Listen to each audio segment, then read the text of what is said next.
न्याय देण्यासाठी आम्ही या ठिकाणी आलेलो आहोत। आता या ग्रामपंचायतीमध्ये भ्रष्टाचार काय काय चालू आहे। आता जर समोर तुम्ही बघितलं तर त्या बिल्डिंगला कलर नाहीये। ही लोकच आता तुम्हाला बोलणार आहेत। माझी विनंती आहे की लोकांनी बोलावं। गटार होतं ते गटार सुद्धा खाऊन टाकलं सरपंच साहेबांनी। एवढंच नाही तर मागासवर्गीयांसाठी येणारा प्रत्येक निधी त्यांनी त्यांचा स्वतःचा एवढा विकास करून घेतला की आबासाहेबांनी 55 वर्षात त्यांचा एवढा विकास, सांगोला तालुक्याचा एवढा विकास केला नाही। एवढा 10 वर्षात आमच्या सरपंच साहेबांनी 200 एकर जमीन खरेदी करून आमच्या शिरबाई गावाचा इतका विकास केलेला आहे। 15 वित्त आयोगातून जो मागासवर्गीयांना निधी येतो प्रत्येक वर्षाला, तो निधी शिरबाई गावामध्ये न देता तिसंगीला पळून गेला। इतका विकास आमच्या शिरबाई गावाचा केला माझ्या सरपंच साहेबांनी एवढा विकास केला माझ्या शिरबाई गावाचा की मागासवर्गीयांसाठी मिळणाऱ्या कचरा कुंड्या, डस्टबिन सुद्धा खाल्लं त्यांनी, गटार सुद्धा खाल्लं।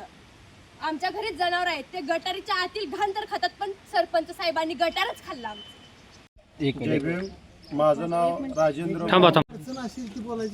सगळी काढलेली आहे आणि माझ्या माहितीनुसार गावात कमीत कमी 5 ते 6 कोटीचा फ्रॉड आहे आणि तो काढणारच मी। यात येणाऱ्या 27 तारखेला माझं उपोषण आहे। गावात तर माझे बांधव सगळे शिरगाव तर येतीलच, पण पत्रकार बंधूंनी पण ह्याच्यासाठी सहकार्य करावं ही एवढी मी विनंती करून थांबतो। लय काय काय बरंच आहे। रोल का आता तालुक्यामध्ये एक विषय चालू आहे। तिथल्या या सरपंचाला, या धनाजी गोतसूर्यला, त्या डॉक्टर बाबासाहेब ह्या ग्रामसेवकाला धनाजी गोतसूर्य याला या संविधानानं जागा दिलेली आहे इथं या खुर्चीवर बसण्यासाठी। पण ह्यो सरपंच किंवा ही जे ग्रामसेवक आहे हे या खुर्चीच्या लायक नाही।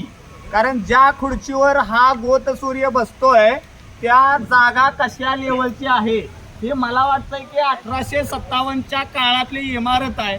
या इमारतीमध्ये जवळजवळ 3.5 कोटी रुपयाचा निधी येतोय। हा निधी वंचितांच्यासाठी, दलितांच्यासाठी, मागासवर्गीयांच्यासाठी, महिलांच्यासाठी, अपंगांच्यासाठी, रस्त्यासाठी, पाण्यासाठी, ही लेकरं बाळं शिकण्यासाठी राज्य शासन, केंद्र शासन 15व्या वित्त आयोगातनं, DPDCतनं हा अनेक निधी येतोय। या गावामध्ये जे काय तुम्हाला जिल्हा परिषदेचं मतदान करायच्या वेळेला ज्याच्यातनं लोकांनी कामं केली त्याच्यावरच आता निधी टाकण्याचं काम करून तिथं पैसे खाण्याचं कारस्थान रचलेलं आहे। या ठिकाणी समाजकार्यातून सुद्धा काही गटारी असतील, काही कामं केले 1 लाख, 2 लाख, 4 लाखाची, त्याच्यावर सुद्धा बिलं ह्या ग्रामपंचायतीनं केलेली आहेत। मला इथं कुठल्याही पुढाऱ्याला नावं ठेवायची नाहीये, पण हा जो ग्रामसेवक आणि इथलं जे लोकांनी निवडून दिलेले ह्या मताचा हा जो वोट आहे, यातनं जे निवडून दिलेलं आहे, आज हे बोटच तोडून घेण्याच्या पात्रतेचे इथले पुढारी आणि इथलं हे बनलेलं आहे। खरं तर हे जे संविधान आहे, हे संविधान म्हणजे सदरक्षणाय खलरक्षणाय, म्हणजे भारताचे संविधान असं जे लिहिलंय हे जंतर मंतर सारखं या शिरबावी या गावामध्ये झालेलं आहे। खरं तर राजूभाऊ उपोषण करणार आहेत आणि याच्यामध्ये एकटा ग्रामसेवक नाही, ह्याच्यामध्ये BDO कुलकर्णीनं सुद्धा पैसे खाल्लेले आहेत। त्याचा मी व्हिडिओ बघितलेला आहे।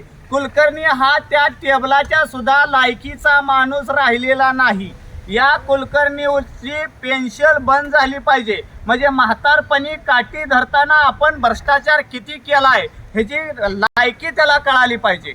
आणि ज्या पुढाऱ्यानं या शिरबावी या गावातल्या ग्रामस्थांचं, गोरगरिबांचं जे घरकुलामध्ये 10-20 हजार रुपये प्रत्येक कामामध्ये दलाली करण्याचं ज्यानं काम केलेलं आहे, त्याचं कुटुंब असेल किंवा त्याचं राजकीय जे असेल, हिथून पुढच्या काळामध्ये तुम्हाला कोणी विचारणार आहे? तुमची प्रॉपर्टी कितीही असू द्या, ह्या सगळ्या शिरबावी गावातल्या लोकांना धुळी समान आहे। कारण हा भ्रष्टाचार आहे। अरे डॉक्टर बाबासाहेब आंबेडकरांना, अहिल्या देवींना आणि छत्रपती शिवरायांना जर भ्रष्टाचार करता आला असता तर लय केला असता, पण ह्या लोकांनी आपल्याला काय शिष्टाचार घालून दिला आणि म्हणून हा भ्रष्टाचार थांबवण्याची वेळ ह्या गावावरती आलेला आहे।